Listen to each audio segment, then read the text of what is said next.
নমস্কার, গল্প সমগ্র চ্যানেলে আজকে আপনাদের কাছে নিবেদন অসীম চৌধুরীর লেখা বাংলো লা বিচু।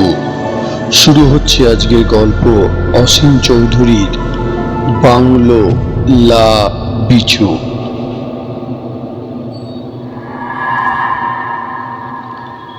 জেনারেল শর্মা বলেছিলেন,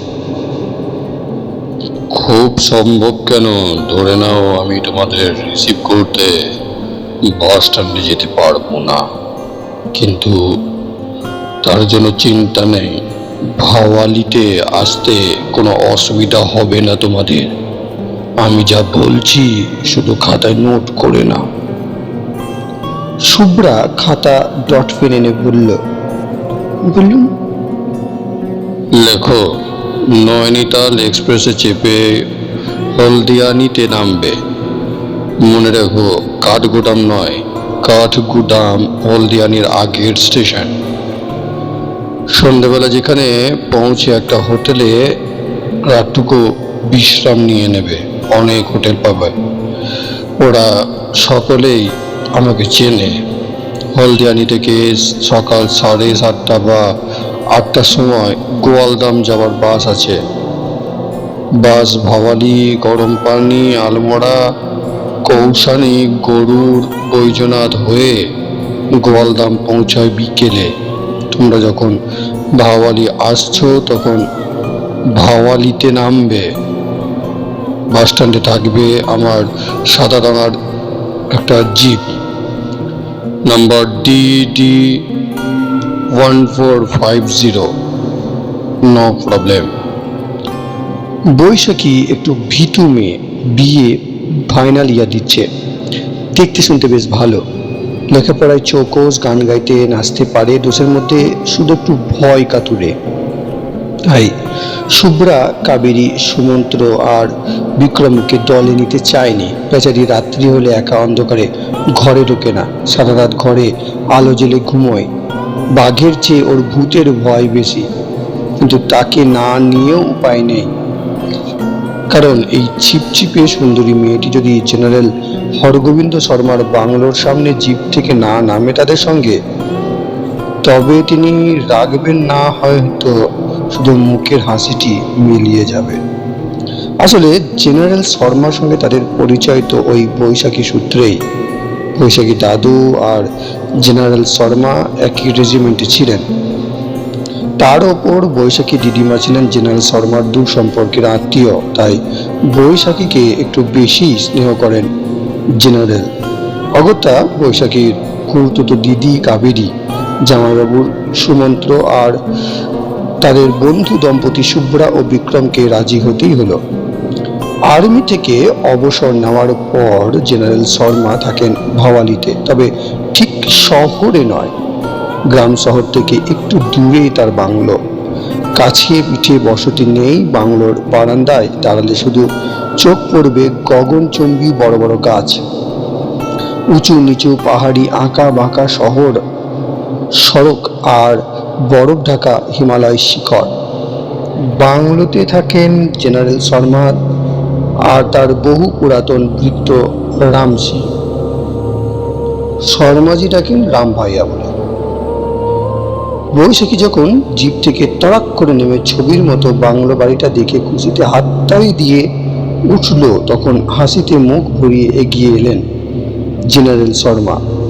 হাত বাড়িয়ে বললেন, welcome my young friends, welcome. Baishakhi আর্তনাদ করে উঠল, ছাড়ুন ছাড়ুন জেনারেল, হাত ভেঙে যাবে যে। আমি কি আপনার রেজিমেন্টে কোনো গার্ড বলি নাকি?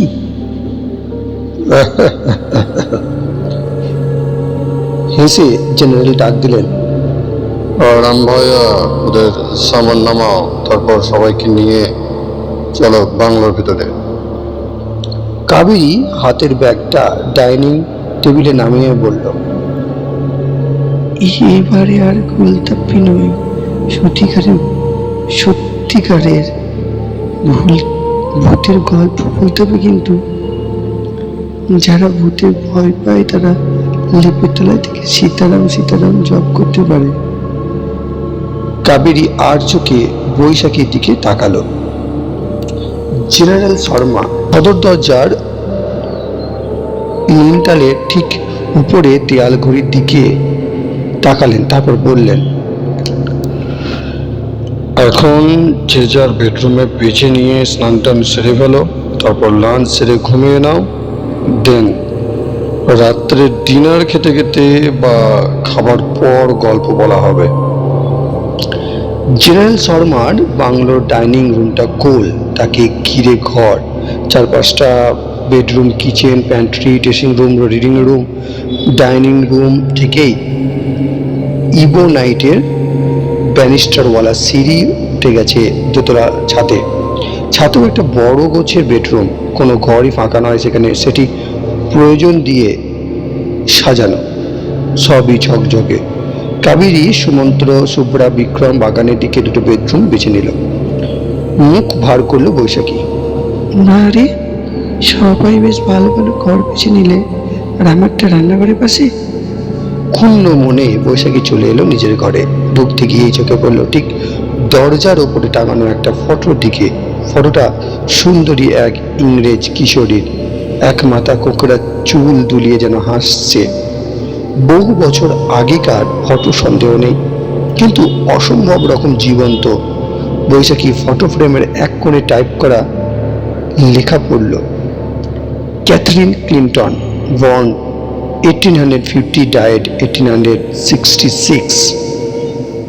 মেয়েটির মৃত্যু তাহলে মাত্র 16 বছর বয়সে। বৈশাখী যেন চোখ ফেরাতে পারে না। তন্ময় হয়ে সেই ভুবন ভোলানো হাসির দিকে তাকিয়ে থাকতে থাকতে মনে হলো মেয়েটির মুখটা একটু যেন নড়ে উঠল। হয়তো দেখার ভুল। অন্যমনস্ক বৈশাখী চমক ভাঙল কারো পায়ের শব্দে। পিছন ফিরে দেখলো জেনারেল শর্মা। ছবিটা কার জেনারেল সাহেব?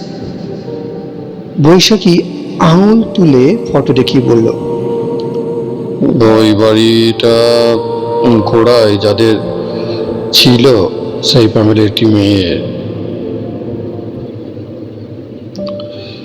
একটা নয়, দেখবে সারা বাড়িতে ক্লিন্টন ফ্যামিলির অনেক ফটো আছে। এখানে যা যা ফার্নিচার, রান্নাঘরে কাঁচের বাসনপত্র দেখবে সবই সেই ক্লিন্টন ফ্যামিলির। আমার ঘরে মিসেস রোজা ক্লিন্টনের পিয়ানো আছে, আর তোমার ঘরে রাখা আছে ক্যাথরিন ক্লিন্টনের অর্গানটা।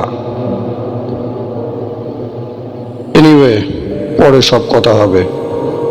এখন তোমরা স্নান টান সেরে নাও, লাঞ্চের সময় রাম ভাইয়া কিন্তু কলিং বেল বাজাবে, চটপট চলে আসতে হবে কিন্তু। যে যার পছন্দ করা ঘরে চলে গেল। ঘরে ঢুকে বৈশাখীর মন খুশিতে ভরে গেল। বড় বড় 3টে জানালা, কাঁচের পাল্লা, ঘরজোড়া কার্পেট, মেঝে পর্যন্ত লুটানো দামি কাপড়ের পর্দা, দেওয়ালে ভর্তি সিপিআর রং হয়ে যাওয়া বিদেশি ফটো, নেপালি ডিজাইনের। এখানে খাটের একধারে সেই ক্যাথরিন ক্লিন্টনেরই একটা ফুল সাইজের ফটো, পাশে এক বৃদ্ধা, মুখের মিল আছে ক্যাথরিনের সঙ্গে। ফটোটার তলায় মোটা নিব দিয়ে চাইনিজ ইঙ্কে লেখা, oh my dearest granny, where are you. ফটোটা দেখতে দেখতে বৈশাখী মনে হলো ক্যাথরিন যেন কাঁদছে, বড় বড় 2 চোখ দিয়ে জল গড়িয়ে পড়ছে। বৈশাখী সারা দেহ শিরশির করে উঠল। মনে হলো মেয়েটি যেন হাত বাড়িয়ে ওকে ডাকছে। ডান হাতটা ফটো থেকে একটু একটু করে এগিয়ে আসছে। কানে কাছে শুনতে পেল একটি কিশোরী মেয়ের মিষ্টি গলা, গ্র্যানি, ও granny, I love you, I can't live you, without you, without you, without you. শেষ হলো আজকের প্রথম পর্ব গল্পের। পরবর্তী পর্ব দেখার জন্য অতি অবশ্যই চ্যানেলটির সঙ্গে জুড়ে থাকুন। ধন্যবাদ।